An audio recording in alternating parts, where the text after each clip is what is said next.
I've got a question for you. Do you think you've got your life together? Do you sometimes think everybody else has their life together and you just don't? Because if you do, I want to let you know that that is completely normal. It's normal to think that everybody else is more organised than you, more focused than you, achieves more than you on a daily basis, is making so much more progress towards their goals, and it's just simply not true. It doesn't really matter what anyone else thinks or what anyone else is doing, because at the end of the day, yours is the head that rests on the pillow, and you know deep down, did I make a go of this day or did I not? And it is simple as that. So today I really want to share 5 habit changes that I made that really made me feel like I was getting my life together. And this was a serious process, like a real journey. If you're watching this video, it's probably because you're an incredibly ambitious person.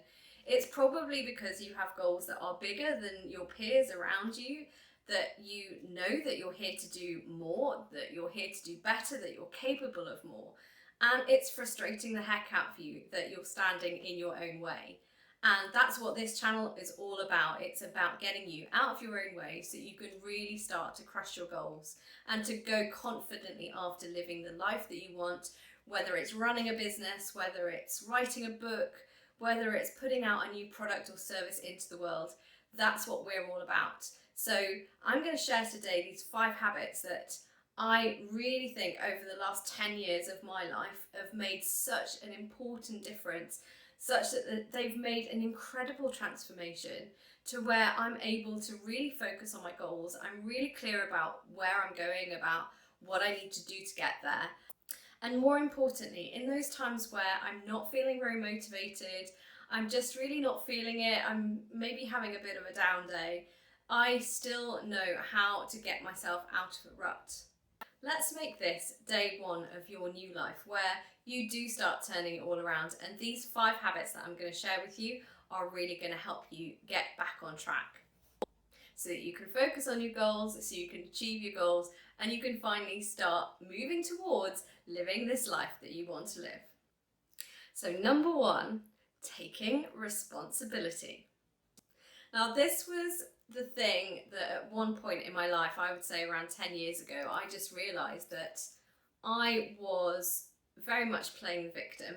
I was not taking responsibility for the way that my life had turned out, and part of that was down to the fact that some of the choices that I'd made, I wasn't taking responsibility for them. I had made those choices, and at the time I was really thinking that those choices had been imposed on me, that I was a bit of a pawn in a game, and I had to realise that if I wanted to change my life, then really the thing that needed to change was me, because ultimately I was the one that was allowing people to impose their own worldviews and choices on me. But this is where taking responsibility comes in, because I was responsible for those choices, and if I have allowed other people to have a stronger voice than me and allowed that to imprint into my life and shape the way that I'm living my life, or the way I'm running my business, or the type of business I'm running, or anything like that, or the things that I just do on a daily basis, then I have to take responsibility for the fact that I have given up that creative control. And so I found that an incredibly empowering thing to do, to actually just take responsibility and say, okay, well, this is how it is, but at the same time, I have the power to make different choices now. And when you know that you have the power to make a new choice, suddenly, even if there are influences in your life that you have to deal with, even if there are strong voices, maybe people close to you have a different idea of what you should be doing, then, still it is up to you to make a different choice. And that is an incredibly empowering standpoint. So if you're there and you're thinking, well, my circumstances are going to be really difficult to change. Yeah, sure, they might be difficult to change. It might take time as well. It might take years, not months. But at the same time, you can, as of today, start making different choices and start shaping your life to the way you want it to be. On to number 2, getting organised. Now if I wind the clock back and I have to go a long way back here, right back to childhood. I was always the messy child. I had a really messy bedroom.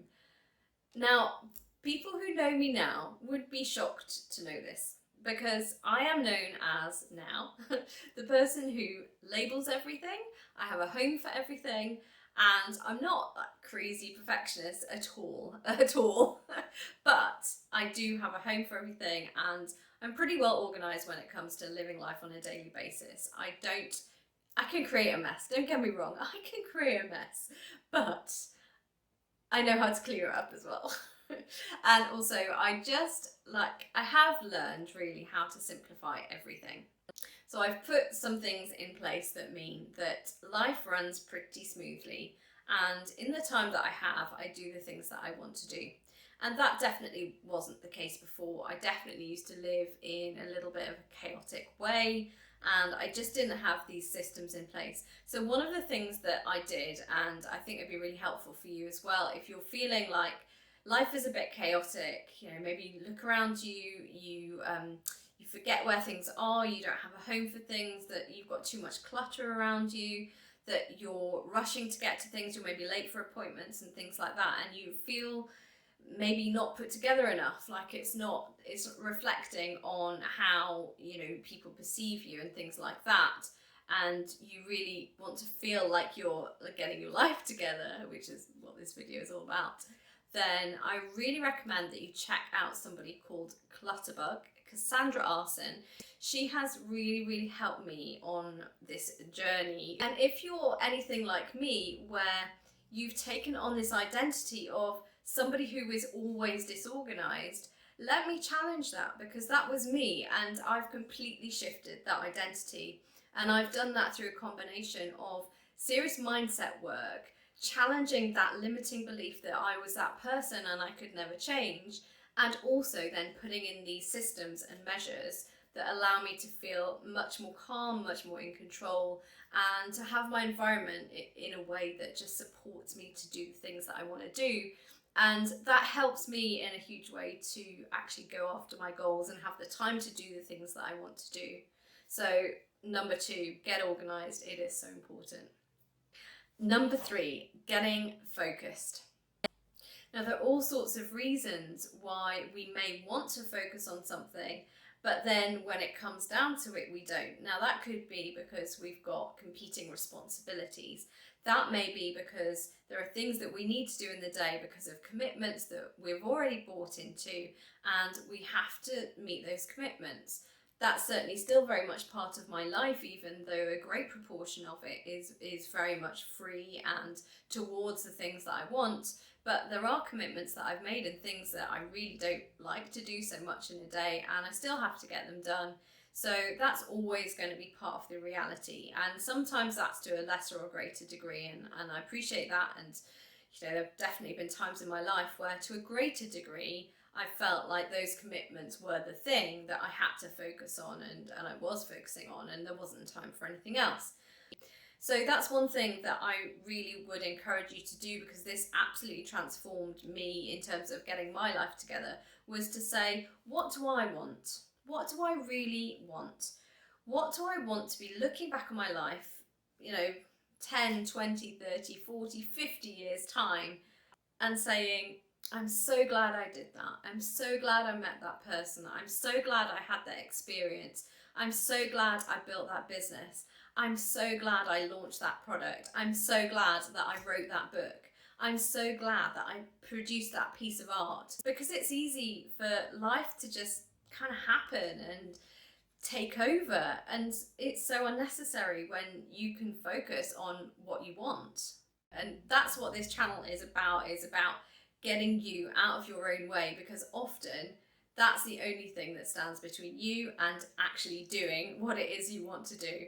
It's the fact that you aren't focusing on it, that you haven't chosen it, that you haven't decided for yourself that this is what I get to do, this is the life that I get to live, this is the business that I get to run. And we don't back ourselves fully and go after it.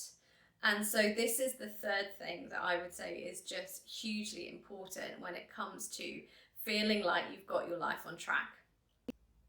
Now, there are other things that I could be saying about health and fitness, about making sure that you're eating well, about making sure that you have enough sleep. But really, it's all about building habits. It's about building the habits that are going to support you to live the life that you want to live. And that's something that happens on a daily basis. It's something that's really personal to each and every one of us, and it's a journey that you have to take yourself on. I don't think there's a one size fits all formula or anything like that, but you can't know what habits you want to work on until you know what you want. And that's why I just want to leave it here just at that, because until you decide what it is you actually want to go after, you're not going to know how to put those next steps in place. Number 4, limiting negative voices. By which I mean the ones in your head and also the ones in your environment. We all know what they are, both of them, on both fronts.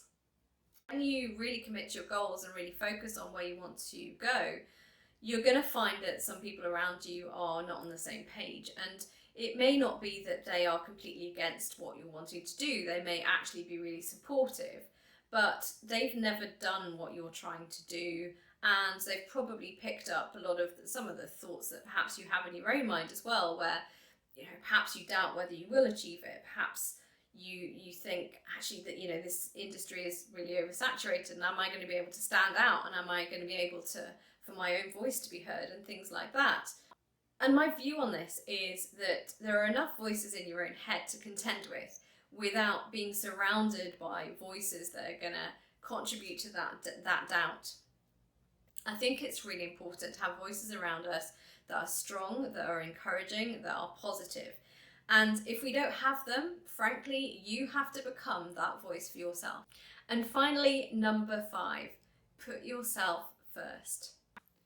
So there is that thing about filling your own cup first, and I do think actually that is good practice. I also think it's a really healthy thing to do, and you will start feeling much better as you put your own priorities in place and you start taking that time to focus on what you want. So for me, I think morning routines are really important. For me, getting up in the morning and just having a couple of hours where it's just me and the start of the day, I love to get up early for that reason. And I think it's particularly important if you're living with somebody else and perhaps it's quite difficult to get some time to yourself during the day. With lockdown, that's been extra difficult, obviously, and perhaps most of us are craving that even a little bit more than we were. But certainly for me, having a couple of hours at the beginning of the day where I have that uninterrupted time, where I can read, where I can listen to podcasts, where I can meditate if I want to meditate, or I can just get ready for my day and plan ahead and check my schedule and just get myself in the right frame of mind for the day. That is really, really important. I also love to do things like watching the birds in the morning and just being up with the day, I guess, and just being ahead of the day. This was something that I started to do at a point in my life where I was juggling a 9-to-5 job and also starting a new business. And these 2 hours in the morning I found incredibly helpful. And I actually shifted the start of my working day slightly later so that I could literally sit with a coffee and write out my business ideas and plan for the future and start making those steps that I needed to make ahead of leaving my full-time job. Those 2 hours were precious, really precious. And now they're just as precious, but in a kind of a different way. Now I use them more for relaxation, for having that much slower start into the day, which makes me feel together and collected, and that I'm running my day as opposed to my day running me. I felt very much that if I didn't have this couple of hours at the beginning of the day to do my thing, then I would feel like I had to jump straight into work, and that's not something that I really want to do. I want to enjoy this freedom that I have being self-employed, and I want to make sure that I'm not just jumping straight into work, and that I'm getting the rest that I need, and certainly putting in the time on my mindset work that I need to be in the best possible shape mentally to complete that work, to do work, whether it's client work, whether it's business work, whether it's recording videos. I want to be at my best to do all of these things. And the way that I set myself up for the day to do that is these 2 hours that I have of me time. And I would really, really highly encourage you to do that for yourself, whether it's 30 minutes, an hour, 2 hours, whatever it is. Make sure that you are putting yourself first, particularly at the beginning of the day. I think that's really important for setting up your day for success. But even if you can't, try and get half an hour at lunchtime or something like that, where you just take yourself completely out of your environment and you go and sit somewhere and it's your time to really switch off from everything. Uninterrupted time when no one else can contact you. You switch your phone off. You listen to your favourite podcast. You do something which is just for you. At the end of the day, it's your life. You're going to make what you want to make of it. But I hope that in some way, these habits that I've shared are helpful for you. Maybe pick out 1 or 2. Don't try all 5 at once. And there may be other things that you can think of as well. But just maybe focus on 1 or 2 to start with, because that's the way to actually make progress and get traction with these things. And that's something I'm going to be sharing more about in the next video. So stay tuned for that. Take care, and I'll see you soon.